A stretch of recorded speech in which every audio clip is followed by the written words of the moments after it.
जीवन का सबसे कीमती धन क्या होता है? एक शिष्य ने अपने गुरु से सवाल किया। गुरु ने इसका उत्तर देते हुए जवाब दिया कि चाहे मेरे पास पैसे ना हो, चाहे रहने के लिए छत भी ना हो, चाहे कोई सुख सुविधा ना हो, लेकिन अगर मेरा शरीर स्वस्थ है तो मैं दुनिया का सबसे धनवान आदमी हूँ। शिष्य ने पूछा कि गुरुदेव, आपकी उम्र 100 साल को पार कर चुकी है और फिर भी आप इतने स्वस्थ हैं। आपकी बुद्धि बड़ी ही तीव्र है और आपका चेहरा भी सूर्य की तरह चमकता रहता है, और वहीं पर आपके बदन से भी चंदन की खुशबू आती है। शिष्य ने कहना जारी रखा कि गुरुदेव, मेरे मन में बहुत बार आया है कि मैं आपसे इसका रहस्य जानूं, लेकिन संकोचवश मैं आपसे पूछ नहीं पाता हूँ। कृपया करके आज मुझे वो साधारण से नियम बताने की कृपा करें जिसे मैं भी आपकी तरह स्वस्थ और निरोगी रह सकूं। नियम अगर आसान होंगे गुरुदेव, तो उसका अनुसरण मेरे माता पिता भी कर पाएंगे, क्योंकि वो बूढ़े हो चुके हैं और बहुत जटिल प्रक्रिया नहीं अपना पाएंगे। तो कृपया करके साधारण से तरीका बताना ताकि कोई भी ग्रस्त आदमी उन नियमों का पालन कर सके। गुरुदेव ने कहना आरंभ किया। सबसे पहले उन्होंने बताया कि सबसे पहले तुम्हें पाचन तंत्र की क्रिया को समझना होगा। जो भी आयुर्वेद का विद्वान होता है वो ये जानता है कि अगर आपका पाचन तंत्र लगातार भोजन पचाने में लगा हुआ है तो स्वाभाविक है कि ऊर्जा की एक खास मात्रा आपका भोजन को पचा रही है। इसी कारण ज्यादा भोजन करने के बावजूद आपका दिमाग और आपका शरीर अपने बेहतरीन स्तर पर काम नहीं कर पाता। तुमने देखा होगा कि भोजन करने के बाद जब पाचन प्रक्रिया शुरू होती है तो हर जानवर नीचे बैठ जाता है। वो बस बैठ जाते हैं क्योंकि दूसरी चीजों के लिए पर्याप्त ऊर्जा नहीं बचती है, चाहे वो मांसाहारी हो या शाकाहारी हो। हर जानवर खाने के बाद नीचे बैठ जाता है और यह इंसानों के लिए भी एक प्राकृतिक जरूरत है। खाने के बाद वो बैठ जाना चाहते हैं क्योंकि दूसरी चीजों के लिए पर्याप्त ऊर्जा नहीं होती।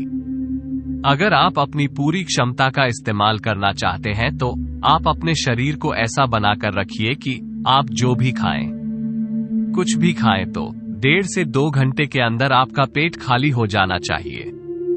पेट खाली होने का मतलब है पेट की थैली खाली होना, यानी कि जब भोजन 8 के दूसरे भागों में चला जाता है तब पेट खाली हो जाता है, क्योंकि अंत में प्रक्रिया बिल्कुल अलग होती है। वो पाचन नहीं होता है, वो ऊर्जा को ग्रहण करती है। आंतों द्वारा इस ऊर्जा को ग्रहण करने के लिए ज्यादा ऊर्जा नहीं लगती है। ऊर्जा लगती है पाचन क्रिया में जब खाना पेट की थैली में मौजूद हो, तो बेहतर है कि आप अपनी गतिविधि को कम कर लें। अब अगर सोचिए सारा दिन आपके पेट में खाना मौजूद रहेगा तो आप अपने जीवन की पूरी क्षमता कम कर लेंगे। आप खुद देखिए कि जब आपके पेट में खाना मौजूद होता है तब शरीर कैसा महसूस करता है, और जब पेट खाली होता है तब शरीर कैसा महसूस करता है। अब खुद पाएंगे कि आपका शरीर और आपका दिमाग तब बेहतरीन रूप से काम करता है जब आपका पेट खाली होता है। इसका एक पहलू और है। देखिए, हम सब जानते हैं कि हमारा शरीर हर समय नई कोशिकाएं बनाता रहता है और पुरानी कोशिकाएं खत्म करता रहता है, जिससे हमारे शरीर का शुद्धिकरण होता रहता है। लेकिन जब भोजन हमारे पेट में होता है, यानी कि हमारा पेट जब खाली नहीं होता, तो ये शुद्धिकरण 80% कम हो जाता है। उसे सारी गंदगी जो शरीर से अपने आप बाहर निकलती थी, अब वो निकालने बंद हो जाएगी, जो कुछ समय बाद आपके लिए तरह तरह की समस्याएं पैदा करेगी। देखिए, योग में पेट का हमेशा साफ रहना बहुत ही महत्वपूर्ण होता है। किसी भी पारंपरिक प्रणाली में अगर आप देखेंगे तो आप पाएंगे कि जब भी आप किसी आयुर्वेदिक डॉक्टर या किसी वेद के पास जाते हैं तो सबसे पहले वह आपके पेट की सफाई करते हैं, क्योंकि वह जानते हैं कि आपकी ज्यादातर प्रॉब्लम्स पेट साफ न होने की वजह से ही है। सिर्फ एक दिन के लिए अपने पेट को पूरी तरह से साफ करने के बाद महसूस करें कि आपको कैसा महसूस होता है। आप अपने अंदर बहुत हल्का और सुंदर महसूस करेंगे। हर दिन आपको इसी तरह महसूस होना चाहिए। आमतौर पर पारंपरिक रूप से घी को पहला निवाला के रूप में खाया जाता है। घी एक चिकने वाला पदार्थ है जो पूरी आहार नली को चिकनाई देता है। आपको सबसे पहले इसे ही खाना चाहिए ताकि यह भोजन के प्रवाह को आसान बना दे। जब आप बहुत मसालेदार भोजन खाते हैं तो उसे खाने से पहले आपका भोजन मार्ग पर घी की परत चढ़ना बहुत अच्छा होता है। घी का महत्व यह है कि यह आहार नली को साफ रखता है, तो जो व्यक्ति घी का उचित तरीके से सेवन करता है उसका पेट हमेशा साफ रहेगा, क्योंकि वहां कुछ नहीं चिपकता, वहां कुछ भी लंबे समय तक ठहर ही नहीं सकता। पेट का कैंसर, आंत का कैंसर आजकल ये बहुत ज्यादा हो रहा है, तो अगर आप एक निश्चित मात्रा में घी का सेवन करते हैं तो ये घटना बहुत कम हो जाती है, लेकिन उसके लिए घी सही गुणवत्ता का होना चाहिए। तरीके से गाय या भैंस के दूध से बनाया जाए। अगर घी को उचित तरीके से गाय या भैंस के दूध से बनाया जाए तो इसके कई महत्वपूर्ण फायदे होते हैं। शिष्य ने सवाल पूछा कि गुरुदेव, पाचन क्रिया तो मैं कुछ समझ गया हूँ, लेकिन आप ये बताएं कि आपकी तरह सूर्य जैसा तेज पानी के लिए चमकता हुआ चेहरा प्राप्त करने के लिए क्या प्रक्रिया अपनानी चाहिए। गुरु ने इसका उत्तर देते हुए कहना शुरू किया कि देखिए, आज के समय में बहुत सारे लोग सुबह उठते ही खाली पेट चाय पीते हैं। चमकता हुआ तेजस्वी मुख पाने के लिए हमें कुछ प्रक्रिया नहीं अपनानी, हमें बस अपनी दिनचर्या सही करनी है, अपना खान पान सुधारना है। सुबह खाली पेट चाय पीना जहर के समान होता है। वो धीरे धीरे आपके अंदर आपकी आंतों को कमजोर कर देता है।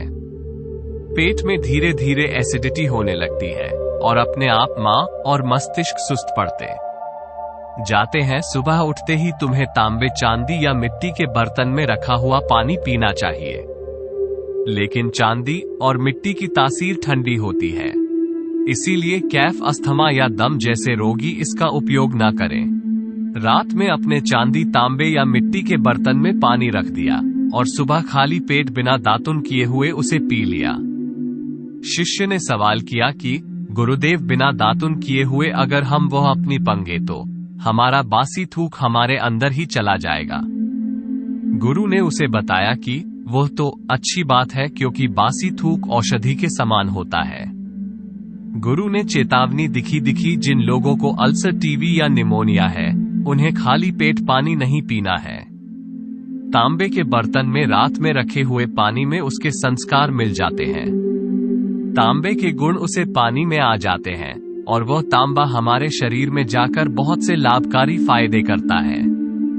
गुरु ने चेतावनी दिखी, अगर मजबूरी ना हो तो प्लास्टिक की बोतल में कभी पानी मत पीना, क्योंकि प्लास्टिक की एक ऐसी संरचना होती है, जब वो गर्म तापमान पर आता है तो प्लास्टिक धीरे धीरे पिघलना शुरू हो जाता है, और जब वो बहुत बारीक स्तर पर पिघलता है तो उसके कान उसे पानी में मिल जाते हैं, जो हमारे शरीर में जाकर कैंसर का कारण बन सकते हैं। देखिए, ये पानी पीने के बाद अपना पेट अच्छे से खाली करने के बाद आप वाला और सब्जियों का रस पी सकते हैं। आप पीने में कुछ लोगों को थोड़ा कड़वा लगा सकता है, लेकिन जहां पर शरीर को इतने सारे फायदे हो रहे हो वहां पर थोड़ा कड़वापन तो बर्दाश्त किया जा सकता है। गुरु ने बताया कि ये भी सच्चाई है कि हर दिन एक जैसा खाना नहीं खाया जा सकता, तो जिस दिन तुम वाला और सब्जियों का जूस ना पी सको, रस ना पी सको, उसे दिन आपको दही खाना चाहिए। दही बहुत ही बेहतरीन आयुर्वेदिक औषधि के रूप में इस्तेमाल हो सकता है। अगर उसको सही से इस्तेमाल किया जाए तो हमारे शरीर में बहुत सारी बीमारियों को वो जड़ से खत्म कर सकता है। दही की एक पर्याप्त मात्रा लेकर उसमें गुड़िया शक्कर का या मिश्री का मिश्रण जरूर कर लें, ताकि आपको वो दही खट्टा ना लगे। अगर दही में गुड़ मिलते हैं तो गुड़ बहुत ज्यादा नया नहीं होना चाहिए। गुड़ जितना ज्यादा पुराना होगा उतना ही लाभकारी होगा, और दही को थोड़ा पतला कर लें। थोड़ा पानी डालने फिर चम्मच से आप उसे ऊपर नीचे करेंगे तो वो पतला हो जाएगा। पतला होने के बाद वो आसानी से हमारे शरीर में जा सकता है और उसको पचने में भी ज्यादा ऊर्जा शरीर को नहीं लगते। पढ़ती आयुर्वेद के गणित के हिसाब से अगर आप सुबह इन प्रक्रियाओं का पालन करते हैं तो आपके चेहरे का ओए बढ़ने लगेगा, उसे पे चमक आने लगेगी, आप ओजस्वी नजर आओगे। जल्दी ही लोग आपको बोलना शुरू कर देंगे कि भाई आपकी उम्र इतनी ज्यादा हो गई, लेकिन आप लगता नहीं हो। इतनी उम्र के सन्यासियों और ऋषि मुनियों जैसा तेज पानी के लिए ध्यान और आयुर्वेद के नियम के हिसाब से खानपान, ये दो चीज सबसे ज्यादा जरूरी होती है।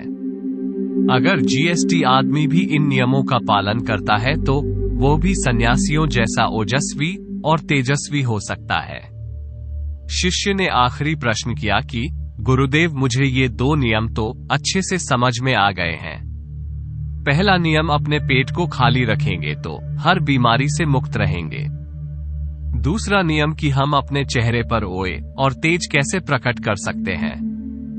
बस एक आखिरी समस्या का समाधान और करवाना है।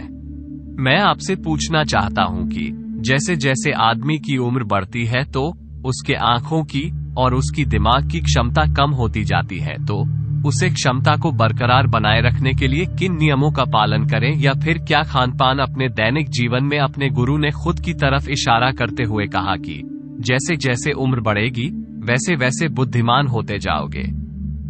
बस मैं जो नियम बता रहा हूं उनका ध्यान से सुन लोगे तो सारी समस्याएं हल हो जाएगी।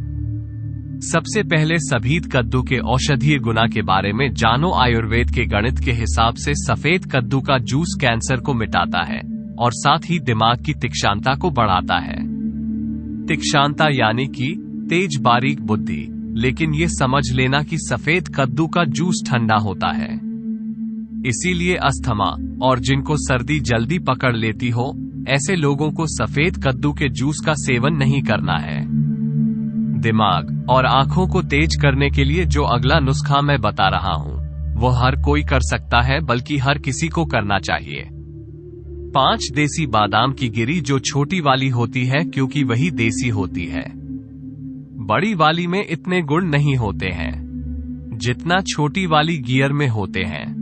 5 वाई छोटी गिरी और 1 अखरोट रात को पानी में भिगो दो, सुबह उनके छिलके उतरे और उन्हें किसी पत्थर के खरल में। याद रखना, पत्थर का कराल किसी ऐसे वैसे बर्तन में नहीं, क्योंकि इससे उसकी गुणवत्ता खत्म हो जाती है।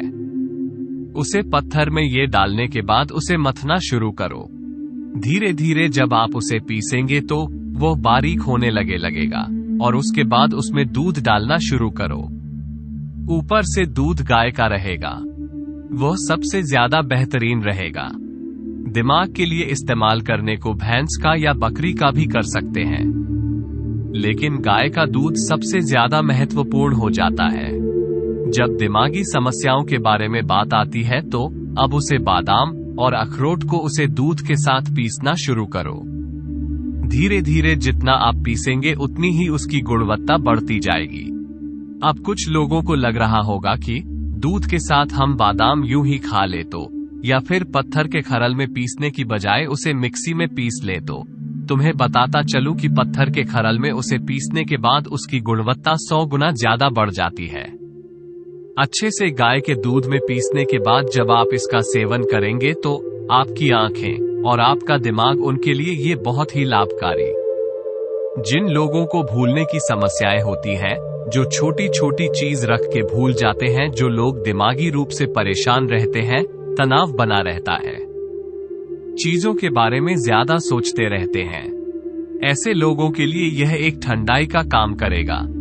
उनके दिमाग में एक ठंडक पहुंचाएगा जिससे उनका दिमाग अपने बेहतरीन स्तर पर काम कर पाएगा। शिष्य ने यह नियम अच्छे से कंठस्थ कर लिए और उसके बाद घर जाने के लिए अपने गुरु से आज्ञा मांगी।